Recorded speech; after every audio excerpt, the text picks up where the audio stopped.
Hello friends, welcome to R N educational academy. दोस्तों, मैं सरिता पांडे आप सभी का स्वागत करती हूं। आज हम लेकर के आए हैं हिंदी की क्लास में पिछला वीडियो आपने देखा होगा।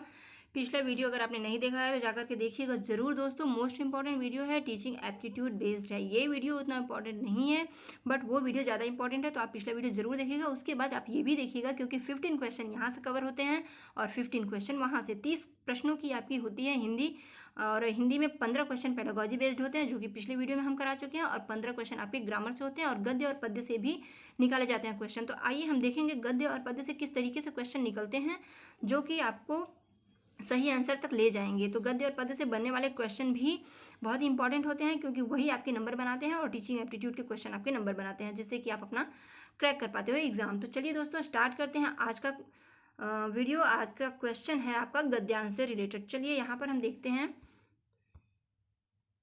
निर्देश है आपका 46 से लेकर 54 तक। देखिए, ये इतने क्वेश्चन जो हैं, गद्यांश को पढ़कर निम्नलिखित प्रश्नों में से सबसे उचित विकल्प चुनना है आपको। तो सबसे उचित विकल्प चुनना है। हम पढ़ेंगे, हमारे सामने एक पैसेज है।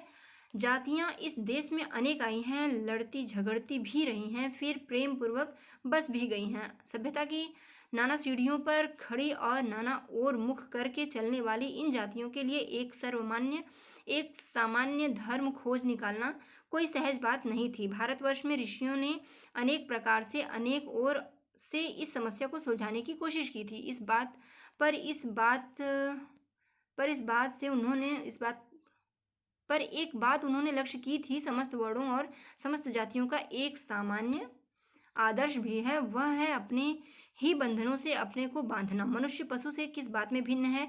आहार, निद्रा, आदि पशु सुलभ स्वभाव उसके ठीक वैसे ही हैं जैसे अन्य प्राणियों के, लेकिन फिर भी पशु से भिन्न है। उनमें संयम है, दूसरों के दुख सुख के प्रति संवेदना है, श्रद्धा है, ताप है, त्याग है। यह मनुष्य के उद्भावित बंधन है। इसलिए मनुष्य झगड़े डंडे को अपना आदर्श नहीं मानता। गुस्से में आकर चढ़ दौड़ने वाले अविवेकी को बुरा समझता है, और वचन, मन और शरीर से किए गए असत्याचरण को गलत आचरण मानता है। यह किसी खास जाति या वर्ण या समुदाय का धर्म नहीं है, यह मनुष्य मात्र का है धर्म। गौतम ने ठीक ही कहा है कि मनुष्य की मनुष्यता यही है कि यह सबके सुख दुख को सहानुभूति के साथ देखता है। यह आत्मनिर्मित बंधन को ही मनुष्य बनाता है।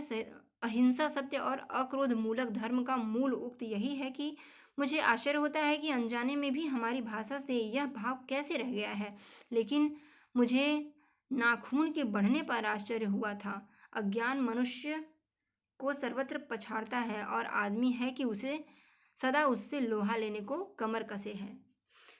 तो दोस्तों, ये था हमारा पैसेज, ये था हमारा गद्य का एक पैराग्राफ, जिसमें से कि आपको आगे क्वेश्चन मिलेंगे। तो क्वेश्चन को आपको इसी गद्य पर बेस्ड ही लाइन टू लाइन आपको क्वेश्चन मिलेंगे। आप जब भी क्वेश्चन कीजिएगा, वहाँ पे आपको अपने तरीके से सोच करके आंसर नहीं देना है, बल्कि गद्य में जो आपको क्वेश्चन मिलेगा उसी से रिलेटेड आपको आंसर भी लाइन में लिखा हुआ होगा, आप वही आंसर लगाएंगे दोस्तों, वही मान्य होता है। तो चलिए देखते हैं हम क्वेश्चन क्या है। क्वेश्चन है, देखिए, अहिंसा सत्य और क्रोध मूलक धर्म का उक्त नहीं है। अहिंसा सत्य और क्रोध मूलक धर्म का उक्त नहीं है। तो क्या नहीं है? आत्मनिर्विद बंधन, असत्याचरण, सद्विचार, परोपकार। दोस्तों, यहाँ देखिए, टीचिंग एप्टीट्यूड की तरह कुछ समझाने जैसा नहीं है। आप जाएंगे, एक बार हमने पढ़ दिया है, आप देखिएगा, उसमें आपको मिलेगा। सेकेंड ऑप्शन आपका राइट हो जाएगा यहाँ पर, असत्याचरण। दूसरा हो जाएगा आपका असत्य आचरण। आपको पैराग्राफ में मिल जाएगा, आप पॉज करके पीछे करके देख सकते हैं। नेक्स्ट क्वेश्चन है, देश में आने वाली विभिन्न जातियों ने क्या खोज निकाला था?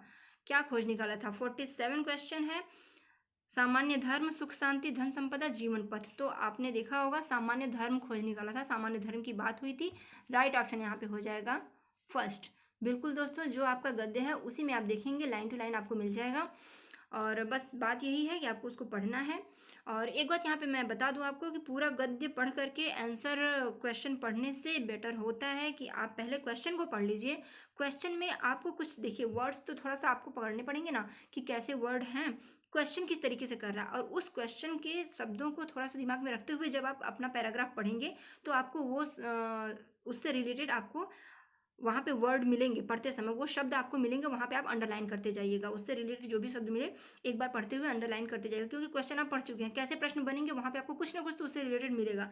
वहाँ पे अगर आप अंडरलाइन करते जाएंगे तो फिर दोबारा जब देखेंगे तो आपको पूरा गद्य न पढ़ के सिर्फ आपको उस 4 6 8 जो भी आपको मिल जाए इंपॉर्टेंट शब्द, वो उस पर अंडरलाइन पर ही आप ध्यान देंगे तो बिल्कुल आपको आपका आंसर जल्दी मिल जाएगा। इससे आपका कुछ समय बच जाता है। तो चलिए देखेंगे क्या क्वेश्चन था। आगे था सामान्य धर्म, हो गया आपका। नेक्स्ट क्वेश्चन है, किन्होंने यह खोजा कि सभी जातियों का एक सामान्य आदर्श है?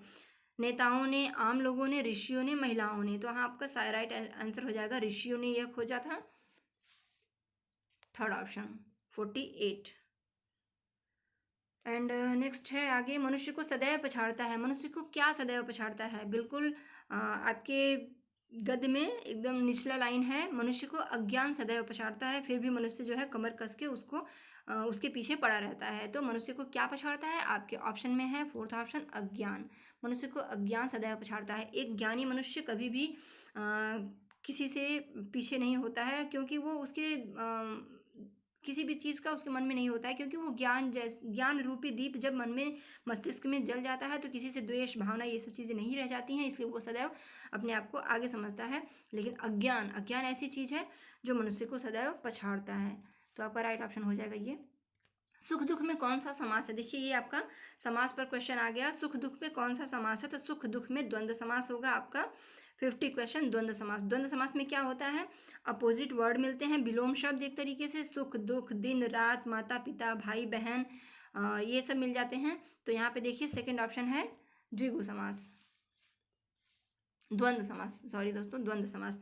तो द्वंद्व में बीच में डैश लगा होता है, सुख दुख, माता पिता, भाई बहन, दिन रात, इस तरीके के वर्ड मिलते हैं। तो यहाँ पे आपका सुख दुख है, कौन सा समास होगा? द्वंद्व समास होगा। बात करें द्विगु की, तो द्विगु जो होता है संख्यावाची होता है, अगर किसी भी शब्द में संख्या लग करके आता है तो वो द्विगु समास होगा। अव्यय भाव जो होता है वो अव्यय स्वरूप होता है, उसमें ये उपसर्ग लगा होता है जिसको हम अव्यय कहते हैं। और कर्मधारय जो है तत्पुरुष समास जो होता है कर्ता कारक होता है, कर्मधारय जो होता है वो उसमें कर्ता का ही जैसे कहते हैं ना कर्मधारक समास में कि किसने, जैसे के समान, चंद्रमा के समान है, मुख चंद्रमा के समान है, तो कर्मधारय उस तरीके का हो जाता है कि के जैसा। आगे बढ़ेंगे, ये चारों समास अब आप समझ पाएंगे। आगे है संधि। संधि विच्छेद से देखिए एक क्वेश्चन है, संवेदना में संधि विच्छेद है, संवेदना। अब संवेदना का संधि विच्छेद करेंगे तो क्या होगा? सम प्लस वेदना होगा। अब सम प्लस वेदना कहाँ है? ऑप्शन में देखिए, पहला है सन प्लस वेदना, गलत होगा। दूसरा है सम प्लस वेदना, तीसरा संग है, और चौथा है सम। तो देखिए यहाँ पे दो ऑप्शन है जिसमें सम प्लस वेदना लिखा हुआ है, लेकिन जब संधि विच्छेद होता है तो आप ध्यान देंगे कि जहाँ पर पहला पद और दूसरा पद का मेल होता है, तो पहला पद का अन्वय जब आप करते हैं तो पहला पद अधूरा रह जाता है। सम में हलंत लगा हुआ है, क्योंकि वेदना में अ चला गया है। तो सम प्लस वेदना आपका सेकेंड ऑप्शन है, राइट हो जाएगा सेकेंड ऑप्शन, सम प्लस वेदना, जिसमें कि हलंत लगा हुआ ये शुद्ध होगा। फोर्थ ऑप्शन में भी सम प्लस वेदना है, लेकिन शुद्ध यही माना जाएगा, तो सेकेंड हो जाएगा आपका राइट ऑप्शन। गौतम ने मनुष्य की मनुष्यता किसे बताया है? गौतम ने मनुष्य की मनुष्यता किसे बताया है? दूसरों के सुख दुख को सहानुभूति से देखना, सत्याचरण को मानना, दूसरों के झगड़े में पड़ना, दूसरों के सुख दुख के प्रति संवेदना। तो देखिए 52 क्वेश्चन जो है आपका, यहाँ पे सत्याचरण को मानना, दूसरों के झगड़े में पड़ना तो कभी नहीं होगा। तो आपका वैसे फिलहाल आप जाएंगे अपने गद्य पर, और गद्य में ये दिया गया है कि दूसरों के सुख दुख को सहानुभूति से देखना, ये हो जाएगा आपका राइट ऑप्शन फर्स्ट। गौतम ने मनुष्य की मनुष्यता, मनुष्य में मनुष्यता कब होती है? जब वो दूसरों के दुख को भी, दूसरों के सुख को भी स्वयं की तरह अनुभूति करे। जैसे हम दुखी हैं तो अपने दुख को हम जैसे समझते हैं वैसे दूसरे को भी समझें। अब जैसी फीलिंग खुद के लिए होती है सुख और दुख में, वैसी फीलिंग दूसरे के लिए भी होनी चाहिए। तो ये होती है मनुष्यता एक अच्छे मनुष्य के लिए। तो यही गौतम ने बताया। आगे है क्वेश्चन, अविवेकी में उपसर्ग व प्रत्यय है। उपसर्ग और प्रत्यय दोनों की बात की गई। बता दें आपको यहाँ पे उपसर्ग क्या होता है, प्रत्यय क्या होता है। उपसर्ग देखिए किसी भी सार्थक शब्द के आगे जोड़ करके शब्द बनाया जाता है, और उसके निकाल देने पर भी वह शब्द जो है सार्थक ही रहेगा, उसका अर्थ जो है विच्छिन्न नहीं होगा। और प्रत्यय जो है वो उसके अंत में लगाया जाता है, तो भी उसको निकालने पर भी वो शब्द सार्थक रहता है, उस सार्थक उसका अर्थ बना रहता है। बात करेंगे यहाँ अविवेकी की। अगर हम अ निकाल दें तो विवेकी अर्थात ज्ञानी पुरुष, और अगर हम ई निकाल दें जो कि लास्ट में है तो अविवेक, अविवेक अर्थात जिसके पास ज्ञान नहीं है। या दोनों अगर निकाल दें, प्रत्यय और उपसर्ग, अ हो जाएगा आपका प्रत्यय और ई हो जाएगा आपका उपसर्ग। प्रत्यय और उपसर्ग दोनों निकालने पर आपका सार्थक शब्द बचता है विवेक। तो विवेक अर्थात ज्ञान। तो यहाँ पर देखिए सार्थक शब्द बचा विवेक। अ जो है शुरू में लगता है तो ये अव्यय होता है, इसे हम उपसर्ग भी कहते हैं, और ई जो है वो प्रत्यय है। तो आपको कहाँ मिल रहा है अ और ई? थर्ड ऑप्शन में देखिए है अ प्लस ई, तो राइट ऑप्शन आपका हो जाएगा थर्ड। उपसर्ग और प्रत्यय दोनों की बात की गई है, ध्यान दीजिएगा। मनुष्य को मनुष्य कौन बनाता है? मनुष्य को मनुष्य कौन बनाता है? आचरण, विवेक, सहानुभूति और आत्मनिर्मित बंधन। 54 क्वेश्चन है, कौन बनाता है मनुष्य को मनुष्य? तो ये हो जाएगा आत्मनिर्मित बंधन। मनुष्य का स्वयं से निर्मित बनाया गया जो बंधन है वही मनुष्य को मनुष्य बनाता है। तो आपके पैराग्राफ में भी यही चीज़ दिया गया है, आत्मनिर्मित बंधन। आगे बढ़ेंगे पद्यांश। देखिए अब यहाँ पर गद्यांश से ये क्वेश्चन हुए, इसमें कुछ क्वेश्चन आपका प्रत्यय, उपसर्ग और ग्रामर से समास से हुआ। अब आगे देखिए पद्य से किस तरीके से निकाला जाता है। पद्य में से भी जिस तरीके से गद्य से बने उसी तरीके से 4-5 क्वेश्चन पद्य से भी बनेंगे। 55 से 60 देखिए 5 क्वेश्चन बनेगा। सबसे उचित विकल्प चुनिए लिखा हुआ है। पढ़ेंगे हम एक बार पद्य को। चांद तारों सी सहज कांति, नदियों में है मुस्कान भरी, है पवन झकोरों में दुलार, खेतों में है दौलत बिखरी, पग पग मेरा विश्वास भरा, तब से है यह जीवन निखरा। प्रखर कर्म का पाठ सतत पढ़ती मैं, भारत माता हूँ मैं, वज्र सदृश विपदाओं को भी अनायास सह लेती हूँ, सुधा दान कर औरों को मैं विष पीकर मुस्काती हूँ, धीरज का पाठ पढ़ाती हूँ मैं, सहज बोध में सहज शक्ति मूर्तियाँ बना डाली जीवन, मूर्तियाँ बना डाली सजीव, अनगढ़ पत्थर को काट काट बंधुता प्रेम को फैलाया अपना ही अंतर बाट बाट, जिसके गीतों से जगत मुग्ध, जिसके नृत्यों पर जगत मुग्ध, जिसकी कविता धारा अविरल, बहती वह भारत माता हूँ, बहती वह भारत माता हूँ। तो ये आपका था कविता, और इस कविता से आपको कुछ क्वेश्चंस मिलेंगे। चलिए देखते हैं। मुस्कान किसमें भरी हुई है? मुस्कान किसमें भरी हुई है? चांद तारों में, वृक्षों में, नदियों में, पहाड़ों में। तो दोस्तों मुस्कान नदियों में भरी हुई है। देखिए लाइन के पहले में, चांद तारों सी सहज कांति, नदियों में है मुस्कान भरी। ये रहा आपका आंसर, नदियों में है मुस्कान भरी आया। चलिए आगे बढ़ेंगे हम। नदियों में है मुस्कान भरी, राइट ऑप्शन थर्ड। दौलत कहाँ बिखरी है? उद्यानों में, खेतों में, घरों में, वन में। तो दौलत कहाँ बिखरी है? चलिए ये भी देखते हैं। दौलत कहाँ बिखरी है? बिखरी लिखा होगा कहीं, आपको वहीं से मिल जाएगा।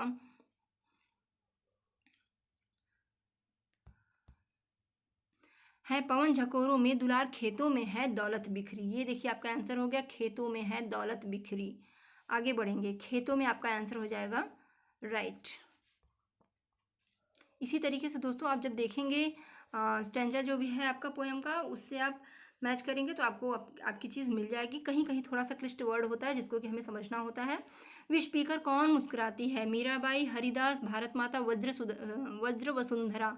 तो यहाँ पर आपको देखिए थोड़ा सा समझना पड़ेगा कि विष पीकर भी मुस्काती हूँ, ये दिया गया है। और बात किसकी हो रही है? जो कुछ भी कविता के बारे में कहा गया वो किसके बारे में? क्या मीराबाई के बारे में बात हुई, हरिदास के बारे में, या वज्र वसुंधरा के बारे में? तो दोस्तों भारत माता के बारे में बात हो रही है। तो यहाँ पे आपका आंसर हो जाएगा थर्ड, 57 का।